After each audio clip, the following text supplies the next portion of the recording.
ನನ್ನ ಚಾನಲ್ನ ಸಬ್ಸ್ಕ್ರೈಬ್ ಮಾಡ್ಕೊಳ್ಳಿ, ಲೈಕ್ ಮಾಡಿ, ಶೇರ್ ಮಾಡಿ, ಹಾಗೆ ಬೆಳೆಸಿ ಆಯಿತಾ. Thank you.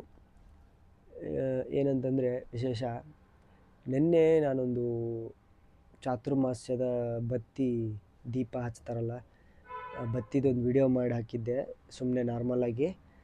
ಬಟ್ ಅದು ಎಷ್ಟೋ ಜನ ಇನ್ಸ್ಟಾಗ್ರಾಮಲ್ಲಿ ಮೆಸೇಜ್ ಮಾಡಿದ್ದಾರೆ, ವಾಟ್ಸಪ್ಪಲ್ಲೂ ಮೆಸೇಜ್ ಮಾಡಿದ್ದಾರೆ.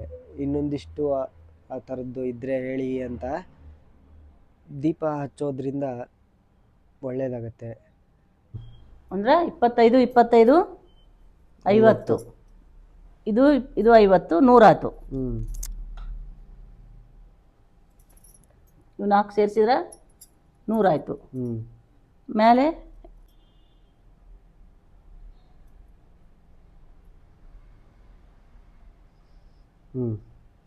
ಈ ಥರ ಮಾಡಬೇಕು. ಈ ಥರ ಮಾಡಿದಾಗ ಈ ಥರ ಆಗ್ತದೆ ಬತ್ತಿ, ಅದು ಈ ಥರ ಬರುತ್ತೆ. ಇದನ್ನು ನಾವು ಹಬ್ಬ ಹರಿದಿನಗಳಲ್ಲಿ ಹಚ್ಬೋದು, ವಿಶೇಷ ದಿನಗಳಲ್ಲಿ, ಏಕಾದಶಿ, ದೊಡ್ಡ ದೊಡ್ಡ ಏಕಾದಶಿ, ಯುಗಾದಿ, ದೀಪಾವಳಿ, ಚಾತುರ್ಮಾಸದಲ್ಲಿಯೂ ನೀವು ಹಚ್ಬೋದು, ವಿಶೇಷ ಫಲ ಸಿಗುತ್ತೆ. Okay, thank you.